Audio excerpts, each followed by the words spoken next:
ప్రియమైన సహోదరి సహోదరుడా, ప్రభువైన యేసుక్రీస్తు వారి నామం పేరిట మీ అందరికీ శుభవందనాలు. మరొక శ్రేష్టమైన దినమును ప్రభు మనకు అనుగ్రహించినందుకై దేవునికి మహిమ కలుగును గాక. ఈ ఉదయకాలము అనుదినము మనం ధ్యానించే లేఖనాల ద్వారా, పరిశుద్ధ గ్రంథంలో ఉన్న వాక్యం ద్వారా మనం మన ఆత్మీయ జీవితాన్ని చక్కగా కట్టుకున్నట్టుకు ప్రభు ఇచ్చే లేఖనాన్ని మనం గమనిద్దాం. మొదటి సమూయేలు గ్రంథం 15వ అధ్యాయం 22వ వచనాన్ని ధ్యానిద్దాం. అందుకు సమూయేలు తాను సెలవిచ్చిన ఆజ్ఞను ఒకడు గైకొనుట వలన యెహోవా సంతోషించినట్లు ఒకడు దహన బలులను అర్పించుట వలన ఆయన సంతోషించున. ఆలోచించుము, బలులు అర్పించుట కంటే ఆజ్ఞలను గైకొనుటయు, పొట్టేళ్లకు అర్పించుట కంటే మాట వినుటయు శ్రేష్టము. అవును కదా, ఇక్కడ ఒక శ్రేష్టమైన అనుభవాన్ని ప్రభు మనతో పంచుకోవటానికి ఇష్టపడుతున్నాడు. ఇశ్రాయేలీల కొరకై మొదటి రాజుగా సౌలు అభిషేకించబడినట్లుగా సమూయేలు ద్వారా మనం ఎరిగి ఉన్నాం. ఆయన తన జీవితంలో సమూయేలు ప్రవక్త చెప్పినవి అన్నీ కూడా చక్కగా చేస్తూ దేవునికి ఇష్టముగా రాజ్య పరిపాలన చేస్తూ కొంతకాలం తన ఆత్మీయ యాత్రను కొనసాగిస్తూ వచ్చాడు. ఒకానొక సందర్భంలో అమాలేకీయులతో యుద్ధం చేసి వారికి ఉన్నటువంటి క్రొవ్విన వాటిని, అనగా గొర్రెలను, మేకలను, ఎడ్లను, ఆ సమస్తాన్ని అమాలేకీయులను నిర్మూలన చేయమని దేవుడు సమూయేలు ప్రవక్త ద్వారా మాట్లాడి వారితో యుద్ధం చేసినప్పుడు సమస్తాన్ని నశింపచేయమని సౌలుతో చెప్పినట్లుగా చూస్తున్నాం. అయితే సౌలు అలాగ చేయక గిల్గాలులో అమాలేకీయుల రాజైన అగాగును బంధించాడు.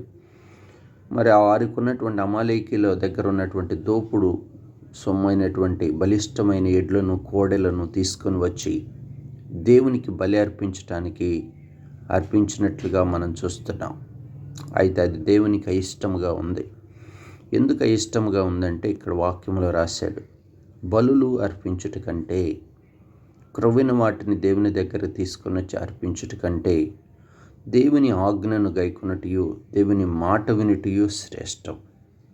అవును కదా, ఈ దినాల్లో నేను ఆధ్యాత్మిక జీవితంలో సౌలు వలె మనం కూడా రాజులైన యాజక సమూహంలో చేర్చబడ్డాం.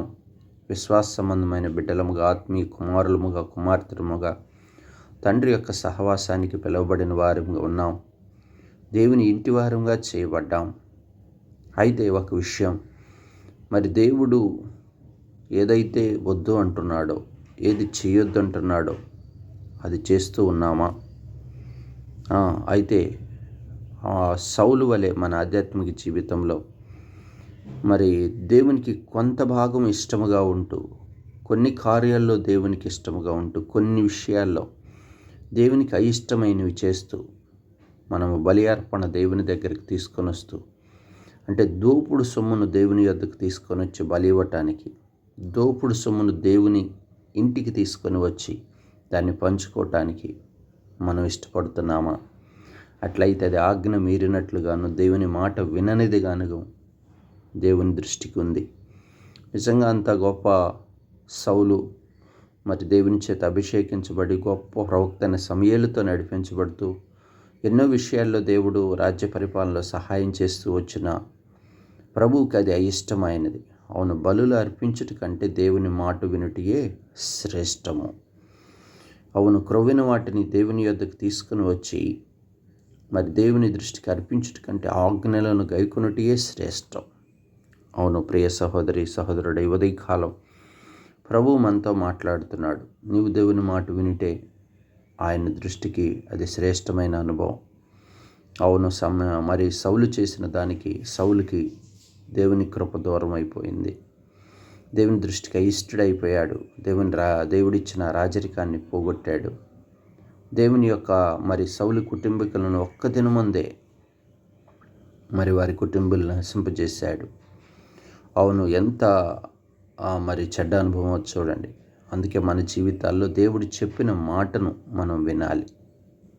ఇక్కడ అంటున్నాడు, క్రొవ్విన వాటిని దేవుని దగ్గరికి వచ్చి అర్పించుకొని వినుటి కంటే దేవుని మాట వినుటియే శ్రేష్టం. దేవుని మాట వింటే ప్రియ సహోదరుడు ఆశీర్వాదం ఉంది, దీవెన ఉంది, నిత్య సంతోషం ఉంది. అది దేవునికి సంతోషకరమైన అనుభవం. దేవుని మాట వినుట, దేవునికి విధేయత చూపుట, దేవునికి లోబడుట, దేవుని హత్తుకొనుట, దేవుని చిత్త ప్రకారం మనం నడుచుకొనుట.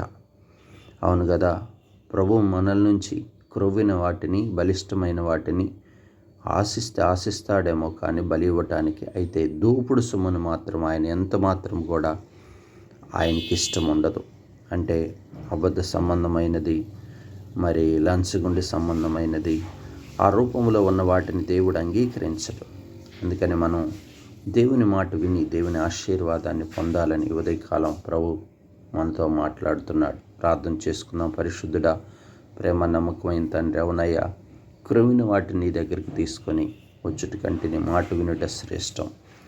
దోపుడు సొమ్మైనటువంటి గొర్రెలు, మేకలు, ఎడ్లను అమాలేకులను నశింపచేయమని దేవుడు చెప్పినప్పటికీ వారిని నిర్మూలం చేయక, అంతేకాదు వాటిలో ఉన్న క్రొవ్వుని వాటిని కొన్నిటిని నిర్మూలం చేసి కొన్నిటిని నీ సన్నిధికి తీసుకొని వచ్చి ఆ ఆజ్ఞను మీరిన వాడుగాను, దేవుని మాట వినని వాడుగాను ఉన్నటువంటి సౌలు యొక్క జీవితాన్ని మా ముందుకు తీసుకొని వచ్చారు. మా జీవితంలో కూడా మేము ఎలా ఉంటున్నాం? నీ మాట వినగలుగుచున్నామా?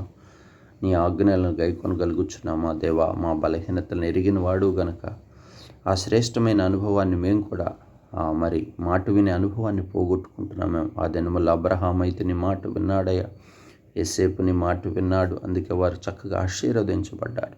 అవునయ్యా, లోతు నీ మాటను లక్ష్య పెట్టలేదు, ఉపస్తంభం అయిపోయింది. మా జీవితాల్లో ప్రభువా, సౌలు వలె మా జీవితాల్లో మాట వినని స్వభావం నుంచి విడిపిస్తురండి. నన్ను మమ్మల్ని సహాయం చేయండి. కుటుంబాలను ఆధ్యాత్మిక కడుతురండి అయ్యా. ఈ దినమంతా మీ కృపలో బలపరుస్తున్నామని మీ చేతికి అప్పగించుకుంటూ యేసు నామమున ప్రార్థించి స్తుతించి అడిగి వేడుకుంటున్నాం తండ్రి. ఆమేన్.